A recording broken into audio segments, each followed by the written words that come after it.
Actuellement, l'Ukraine a lancé un ultimatum à la Biélorussie. Elle a soulevé des questions concernant les installations militaires situées en Biélorussie et a ainsi émis un ultimatum. La date limite de cet ultimatum est fixée au 25 juin. Aujourd'hui, examinons ce sujet en détail. Regardons tout de suite. Volodymyr Zelensky affirme que des relais de drones appuyant les attaques russes sont installés en Biélorussie et exige leur démantèlement sous une semaine. Il a aussi prévenu qu'en cas de refus de la Biélorussie, l'Ukraine passerait à l'action militaire contre elle. Le président ukrainien Volodymyr Zelensky affirme que ces relais de drones sont installés dans 2 régions de Biélorussie. Il accuse ces installations d'aider à la navigation et au guidage des drones russes, et qu'elles sont ainsi utilisées pour mener des attaques visant les villes ukrainiennes. Volodymyr Zelensky, président ukrainien, a déclaré qu'il est illogique qu'Alexandre Loukachenko affirme ne pas vouloir s'impliquer dans la guerre. Selon lui, s'il est sincère, il devrait démonter ses équipements et les arrêter. Volodymyr Zelensky, le président ukrainien, a également soulevé la question de l'industrie du raffinage pétrolier en Biélorussie, affirmant que la Biélorussie est l'un des principaux fournisseurs de l'armée russe et critiquant le fait que la Biélorussie soutient l'effort de guerre de la Russie. En réalité, Volodymyr Zelensky, président ukrainien, se méfie constamment de la Biélorussie. Dès le début de la guerre, l'armée russe a attaqué l'Ukraine via le territoire biélorusse. En mai 2026, Volodymyr Zelensky, le président ukrainien, a affirmé que la Russie envisageait des opérations militaires en utilisant les régions sud et nord de la Biélorussie, et que la cible pourrait être l'Ukraine, ou l'un des pays membres de l'OTAN. Comme il semblait que la Biélorussie pourrait être impliquée et qu'une nouvelle attaque pourrait avoir lieu par ce biais, l'Ukraine a renforcé sa ligne de défense à la frontière nord. Quoi qu'il en soit, l'Ukraine a lancé un ultimatum à la Biélorussie. La date limite est fixée au 25 juin. Pour la première fois depuis la guerre, l'Ukraine adresse un tel ultimatum à un pays tiers, en laissant entendre une attaque. La tension aurait aussi augmenté en Biélorussie après la publication de cet ultimatum. La Biélorussie a jusqu'ici gardé son alliance avec la Russie tout en évitant d'être vue comme belligérante. Cependant, lorsque le président ukrainien a mentionné directement certaines installations sur le territoire biélorusse, en s'adressant à la Biélorussie, et a laissé entendre des mesures militaires, il est devenu difficile de prendre la situation à la légère. En réalité, le président biélorusse Loukachenko et le président russe Vladimir Poutine seraient en train de préparer une rencontre pour discuter de cette question. Les 2 dirigeants doivent examiner en détail les formes que pourrait prendre à l'avenir l'avertissement de l'Ukraine, ainsi que les réponses communes. La Russie a aussi réagi immédiatement. La Russie a dénoncé les propos ukrainiens, les jugeant hostiles et menaçants pour la stabilité régionale. En particulier, il a affirmé que le simple fait d'évoquer publiquement la possibilité d'une action militaire en raison de la question des installations sur le territoire biélorusse pourrait constituer un précédent extrêmement dangereux. La partie russe a souligné que de telles déclarations pourraient non seulement aggraver les tensions au lieu de les apaiser, mais aussi rendre l'environnement sécuritaire régional encore plus instable. La Russie a qualifié la position de l'Ukraine d'ingérence dans les affaires internes du Bélarus. Demander le démantèlement ou l'arrêt d'installation sur le territoire d'un État porte atteinte à son autorité souveraine. Les autorités diplomatiques russes ont déclaré que, puisque le Bélarus est un État souverain indépendant, les questions concernées doivent être décidées par le Bélarus lui-même et ne doivent pas être imposées par des pressions extérieures ou des menaces militaires. Actuellement, la Russie et le Bélarus considèrent cette question non pas simplement comme une dispute diplomatique, mais comme un problème de sécurité. En effet, il n'exclut pas complètement la possibilité que l'Ukraine passe à l'action. En conséquence, il est également rapporté que les agences militaires et de renseignement des 2 pays surveillent de près les développements liés à cette affaire. Suite à l'avertissement de l'Ukraine, les tensions autour du Bélarus augmentent, ajoutant de nouvelles variables à la situation en Europe de l'Est, surtout avec la possibilité d'une implication directe du Bélarus. Le président Loukachenko maintient la coopération militaire avec la Russie, tout en évitant d'engager ses forces armées sur le front. Le Bélarus a offert son territoire et ses bases aux forces russes pour des entraînements et coopérations militaires, tout en affirmant ne pas être partie au conflit. En réalité, il n'y a pas eu de cas où l'armée bélarusse a participé à des combats à grande échelle.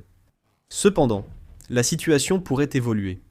Si, comme l'a signalé l'Ukraine, des installations au Bélarus sont directement touchées, le gouvernement bélarusse pourrait réagir différemment, car une attaque sur son sol pourrait justifier une réponse militaire. Si le gouvernement bélarusse juge ces installations liées à la sécurité nationale, la riposte pourrait être plus forte. La Russie devrait elle aussi se montrer très sensible à cette situation. Le Bélarus partage avec la Russie un système de sécurité collective et les 2 pays entretiennent depuis longtemps une coopération militaire. Par conséquent, si le Bélarus venait à être attaqué, la Russie pourrait également interpréter cela comme une question de sécurité nationale pour elle-même. Dans ce cas, il est également envisagé que des mesures de riposte beaucoup plus fermes que celles actuellement en place pourraient être examinées. De plus, si le Bélarus s'engage pleinement dans la guerre, cela pourrait représenter un fardeau supplémentaire pour l'Ukraine. Actuellement, l'Ukraine concentre une part importante de ses forces sur les fronts de l'Est et du Sud, mais si une menace militaire devenait réelle du côté du Bélarus, elle pourrait devoir déployer des troupes et du matériel supplémentaire dans cette direction. Cela pourrait aussi influencer les calculs stratégiques de l'armée ukrainienne. Certains analystes pensent donc que ce dernier ultimatum pourrait marquer un tournant dans la guerre en Ukraine. Jusqu'à présent, la Biélorussie a soutenu la guerre, tout en évitant une participation directe. Mais selon l'évolution de la situation, il est possible que l'équilibre maintenu jusqu'ici soit remis en cause. De plus, le conflit diplomatique entre l'Ukraine et la Pologne mérite également d'être souligné. Actuellement, les tensions liées à la mémoire historique entre l'Ukraine et la Pologne s'intensifient. Récemment, le président ukrainien Volodymyr Zelensky a décerné en mai le titre de héros de l'UPA au centre d'opérations spéciales indépendant du Nord de l'armée ukrainienne. Pour la Pologne, l'UPA incarne une histoire douloureuse. L'UPA, organisation armée nationaliste ukrainienne, a combattu l'Union soviétique durant la Seconde Guerre mondiale et, en collaboration avec les nazis, a massacré environ 100 000 Polonais entre 1943 et 1944. La Pologne n'a pas apprécié cette organisation et a protesté auprès de l'Ukraine. Finalement, cela a conduit à la révocation de la décoration polonaise du président Volodymyr Zelensky. Ce qui rend cette affaire encore plus remarquable, c'est que le conflit ne s'est pas arrêté à la simple révocation de la décoration personnelle du président Zelensky. Suite à la décision du gouvernement polonais, le monde politique ukrainien a vivement réagi. En particulier, même les anciens présidents qui ont dirigé l'Ukraine depuis la démocratisation ont commencé à restituer volontairement les décorations que la Pologne leur avait décernées. Avec l'implication de hauts responsables de la diplomatie et de la sécurité, les relations entre les deux pays se détériorent plus vite que prévu. Ce mouvement dépasse le simple symbole politique. La Pologne joue actuellement un rôle clé dans le soutien à l'Ukraine. La plupart des fournitures militaires et des équipements de soutien occidentaux passent par la Pologne avant d'atteindre l'Ukraine. Depuis le début de la guerre, la Pologne a accueilli en premier des millions de réfugiés ukrainiens. Ainsi, les deux pays sont étroitement liés dans les domaines de la sécurité, de l'économie et de l'humanitaire. Dans ce contexte, l'escalade des tensions autour des questions historiques suscite de plus en plus d'inquiétudes. En Pologne, certains estiment qu'une réaction émotionnelle pourrait à terme nuire aux relations bilatérales. Certains responsables politiques pro-Ukraine alertent sur le risque d'une détérioration de la confiance bilatérale si le conflit se prolonge. En réalité, il a été rapporté que même au sein du gouvernement polonais, certains estiment qu'il faut gérer la situation plutôt que d'aggraver les tensions. Les médias étrangers expriment également leur inquiétude face à cette situation. Certains médias estiment que malgré des intérêts sécuritaires communs, l'Ukraine et la Pologne pourraient aggraver leur fardeau stratégique en raison de différends historiques. En particulier, certains estiment que le fait que le conflit avec la Pologne, l'un des partenaires les plus proches de l'Ukraine, s'aggrave alors que la guerre avec la Russie se poursuit, n'est pas un problème à prendre à la légère pour l'Ukraine. En réalité, tout cela représente un fardeau pour l'Ukraine.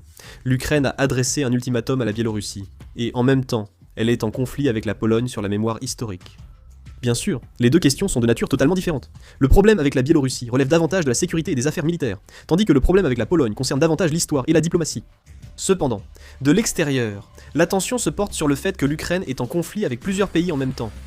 En particulier, l'Ukraine n'est pas un pays qui tient uniquement grâce à sa capacité à mener la guerre. Elle poursuit la guerre grâce aux livraisons d'armes, au soutien financier, au soutien en renseignement et au soutien politique de la communauté internationale.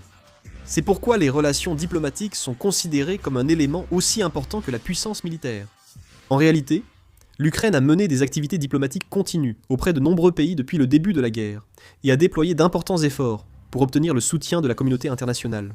Certains médias étrangers et experts en politique internationale suivent de près les récentes initiatives de l'Ukraine sur la scène internationale.